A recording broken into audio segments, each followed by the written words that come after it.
Hi everyone, welcome to Echo Del Finds. You are looking at my brand new Alabaster Votive. I found this at Goodwill last night and had to have it. It's just a very beautiful, calming, kind of fairy lamp-esque. I'm enjoying just kind of the colors and the shimmer through alabaster. Alabaster is a type of gypsum. This one was found in is coming from Egypt, so there's different types of alabaster, different regions of the world that are famous for it. This one's quite heavy, so I'm not, I think it was fairly mass produced. I don't think it's actually of any value, but I love the coloring. I loved just, at some point when we can travel again later, I would love to see some of the alabaster windows in some of the world famous churches. I think that would be amazing, but just the shimmer is amazing. This doesn't get hot either, which is interesting to me. And fun fact, alabaster can't get wet. Apparently getting wet is its kryptonite, so that's a fun fact about alabaster that I did not know. I'm going to open a little treat from Trusty Huckster. I bid on an item last week. They were the lung. Oh heavens! That is not Trusty Huckster. Those are cranes. This is the thank you card for. Oh my! I'm gonna have to find that. But this is actually cranes that I sent a friend cranes for their wedding. Folded paper cranes. They taught me. There was a tutorial, and this is actually a thank you card. So sorry, I'm gonna have to stop the video and find out where Trusty Huckster, where Patrick's card is. So give me a moment. Okay, we're back. I had so many cards this week that I got everybody confused. So we're going off the paper crane trail, and we're now Trusty Huckster trailing.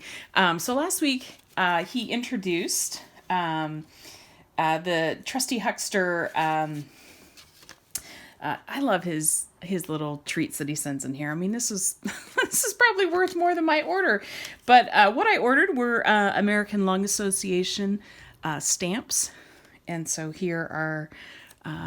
This was just a really fun ephemera. I have a coworker who loves ephemera and does junk journaling, and so what I wanted to do was to get some fun little ephemera for her, but also I wanted to get, this is my favorite one here, this little 1953 greetings. You see that? I just love that. Adore that one. I wanted to get in his Trusty Huckster boxes. So he's sending boxes all out to his viewers. I think there's 25 boxes in total, and they're all under a pound of weight, and they're going to have 5 items in them. And basically it's like a bigger, better situation. So you get the box, you take out all the items, and then you get to keep one item, and then you put one of your own items in it and mail it off to someone else. So I just wanted to get involved in that whole project. At the end of the year, he's going to use it as a fundraiser for a Dotson rescue mission that he supports, which I think is just terrific. So it'll be really fun to be part of that project. And I'll open the box for you guys when I get it and show you what I'm going to put in it as well. So it's kind of a fun project to both be able to be part of, and then also, so that's Patrick from Trusty Huckster Mercantile, and I will, he's got a fabulous channel. I think he's actually live right now as I'm filming this, and I'm missing his sale, but a fabulous vintage reseller, and you should watch him, and I will put his link down below in the video. Tonight, for you and your viewing pleasure, I have an auction lot. I have been taking my hand at auctions around our areas. AuctionNinja.com is the place where we go. It seems like the tri-state area, Colorado, and then there's numerous like coin and jewelry collectors that all use AuctionNinja.com. And in your area, there may be different online auction sales, but I've been winning a few lots, and so I wanted to share those with you and just kind of open a box. Sometimes when you bid on these lots, you're just kind of bidding on a picture and you're not really sure what's there, and they just kind of throw stuff in a box. It's as is, so you have to take it like you get it. And so we'll just go through an auction lot for you. But first, I have this pheasant that I wanted to show you. This I should have shown you last week. It's Murano-esque. I love the gold flecking here on the tail. I'm not sure it's Murano. Who could really know? It has no sticker. It has no signature. I would be very surprised if this is Murano. The pontil mark at the bottom is not smooth. It seems like even just the connection points here are just a little off, and there is a flaw. I actually noticed this, which this is this swirl here. I don't think it's a crack.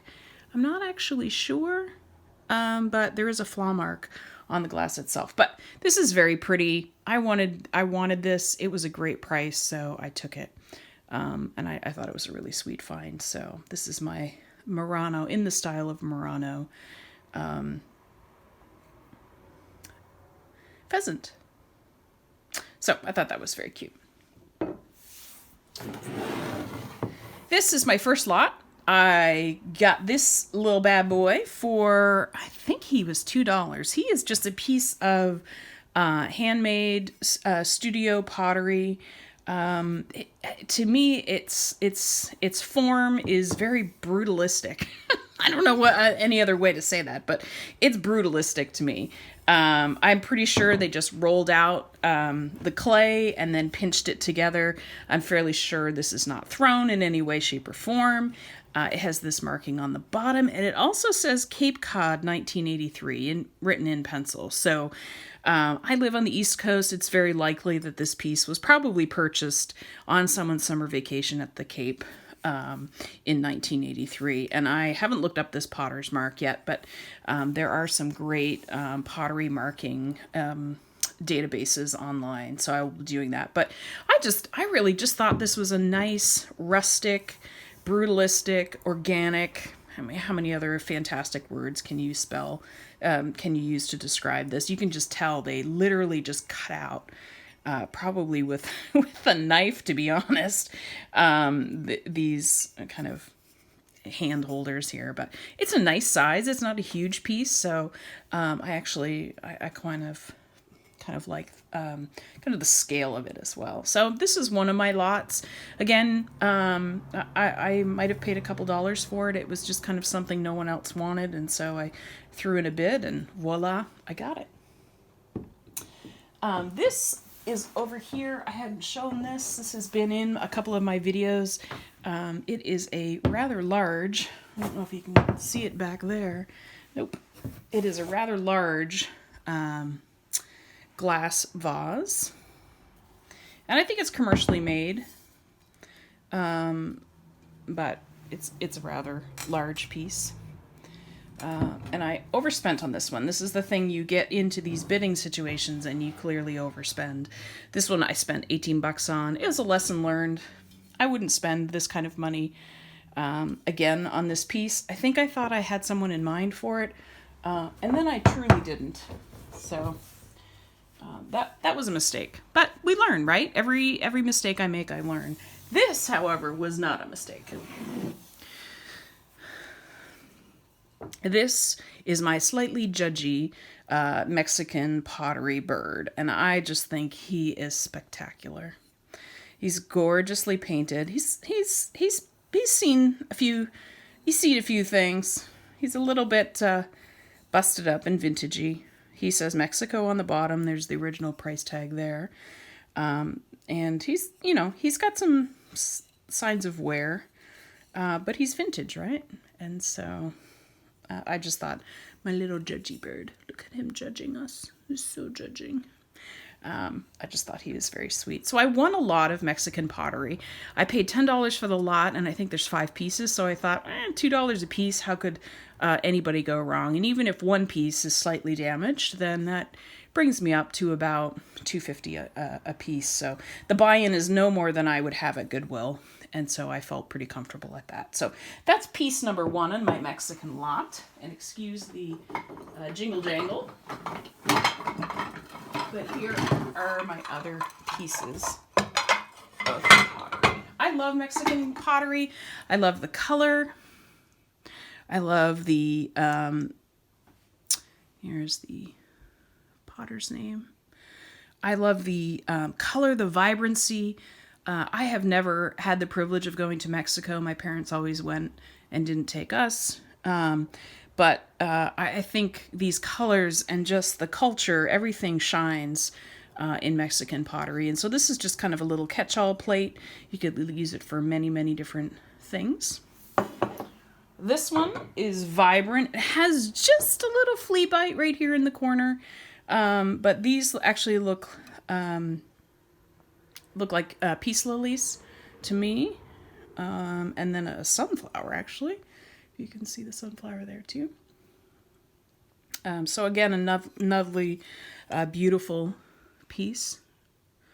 And again, I'm going to have to, this says lead free. So there you go. I'm going to have to do some researching on that one. Again, one more piece here. Castillo. I have a couple of pieces actually by Castillo. And so here's another one, this leaf motif around the edges. And there's kind of a little bit of a scallop edge too, which is very pretty. This one is actually not as kind of brightly colored. It's fairly subdued. Somebody was having a subdued day. And I cannot tell what that is. Apricot, fig, fruit. I don't know what that one is. And then the final piece of this Mexican lot is brightly colored. This one is just a riot of color. I love the blues. I love the hues of yellow in there. Those blue and yellow make such an amazing color combination. This one's actually very light, very lightweight. And it comes from the same place. So I thought all of these pieces, including my little judgy bird, for $10, I thought was a great price. I find Mexican pottery sells well, and I'll be looking forward to getting these listed. If any of these pieces strike your fancy, please feel free to email me below, and I'd be happy to talk price with you. The next lot that I got was a vintage Christmas lot. Now, I have done really well with vintage Christmas. It's something that I adore myself. It brings me right back to childhood. I love all the vintage Christmassy things. And a little bit of a misnomer. I'm not sure there's much vintage in here, but I'll open it with you and you can kind of tell for yourselves. These are very clearly not vintage. Nutcrackers. I'm not a nutcracker nut. Maybe you are. But I got a whole bunch of nutcrackers. Now this guy is not a nutcracker. He looks like he's a little bit inebriated. Whoa! And then he looks a little bit, maybe a little vintage. And then there's his back. And I'm not sure, his mouth is wide open and I'm not sure why. But anyway, he's enjoying the season, shall we say. This nutcracker here has no pants. So I'm not really sure what's up with the no pant. I mean, there is some drinking involved, so that might explain the no pants. And he's also in a permanent squatted position, so it is not going to go well for this poor little guy. But anyway, he may be vintage. There's a great German Christmas store near us, and that's what he reminds me of, is kind of a German guy. And then, of course, we have everybody's favorite. And this guy's clearly not vintage. But he's got a sparkly. He's got a crown and a sword, so that ain't bad. So again, another little very non-vintage nutcracker. So, 3 nutcrackers, and then this strange guy. I'll have to do some research on him. I'm not exactly sure what he's supposed to be, but so that's part of the vintage Christmas lot. It was a whole box.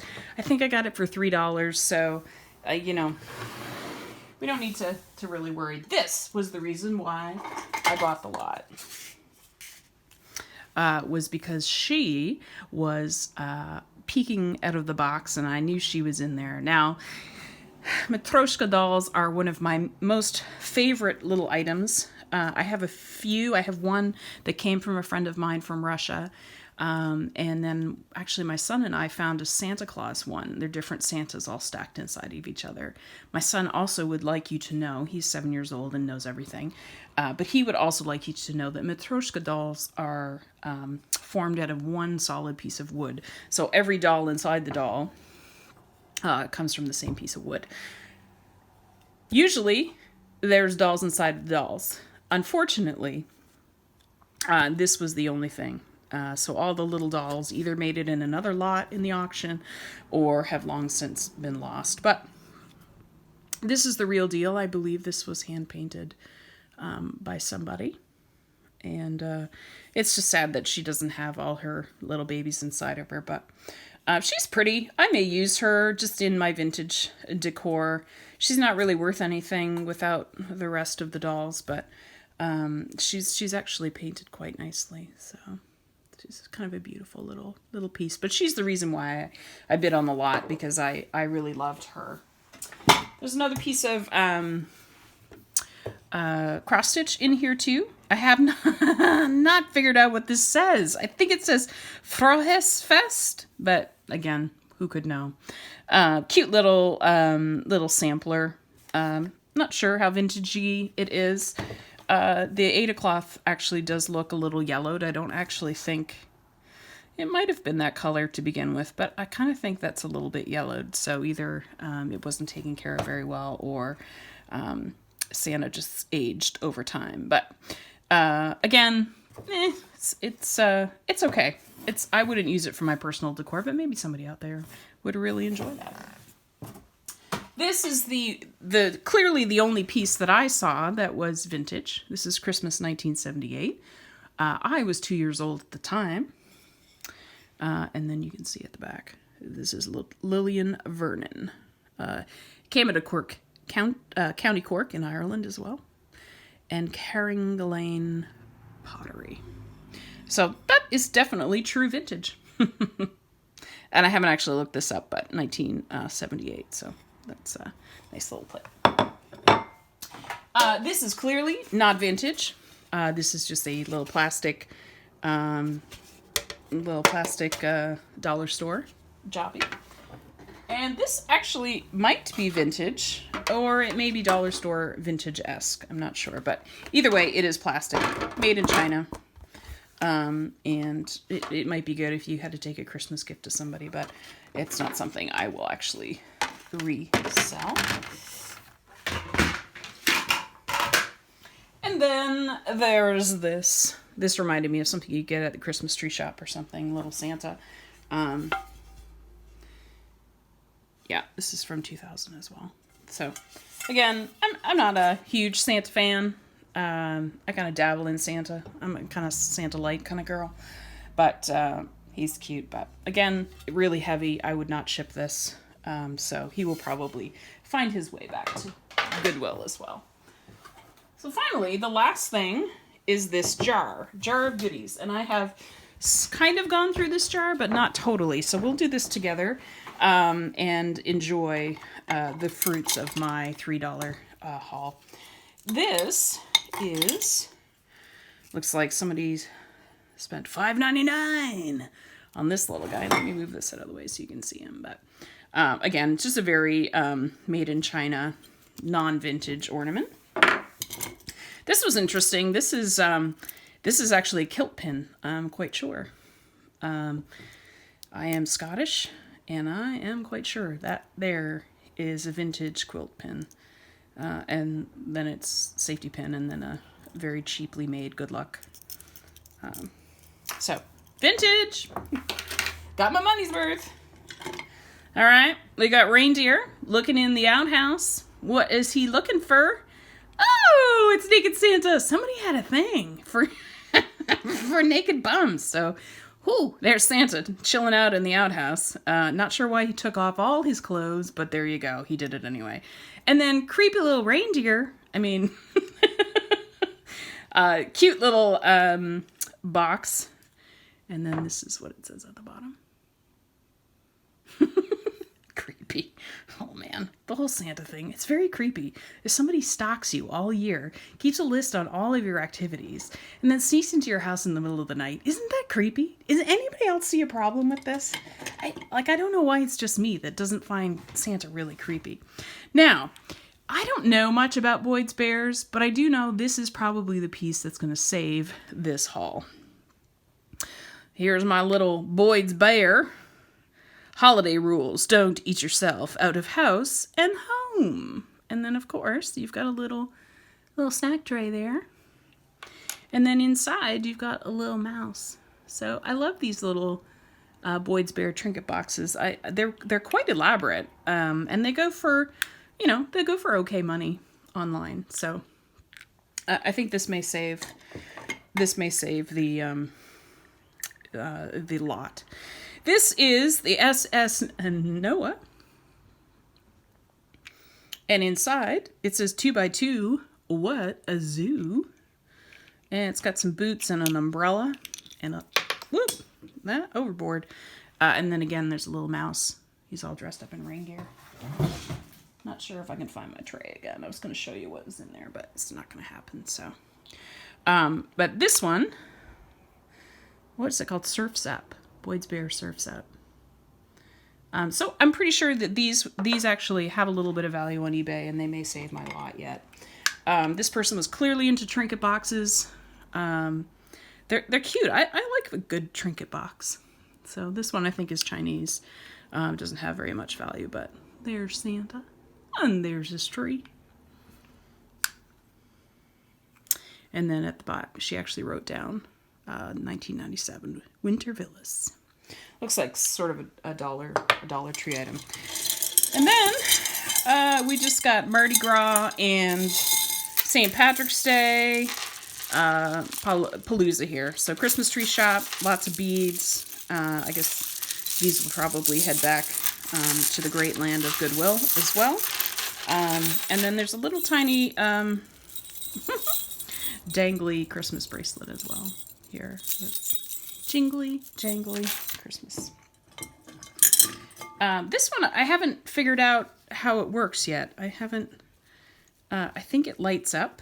It does take batteries, but I haven't actually figured out how to turn it on. But it's a little vintage wreath pin made in China. Not worth probably very much, but it's kind of cute. It'd be cool to see if you get it lit up, but sometimes just replacing the batteries in itself is an expense. This I thought was pretty cute. I'm trying to figure out if these are glass beads. They actually are glass beads, and there's a little bit of elasticity. So this I might check out, because, I mean, cutie. And it's a sweet little necklace of little glass beads. So, again, that could be vintage. We could be looking at something there, too, but nothing seriously. Coming to the end now. This looks like just something you would buy when you were somewhere in the Caribbean, St. Martin. It's just like a little souvenir. Antigua, Phillipsburg, Grand Case, St. Barth's. So just a little hand carved, I would say, by the look of those tires. Not worth anything.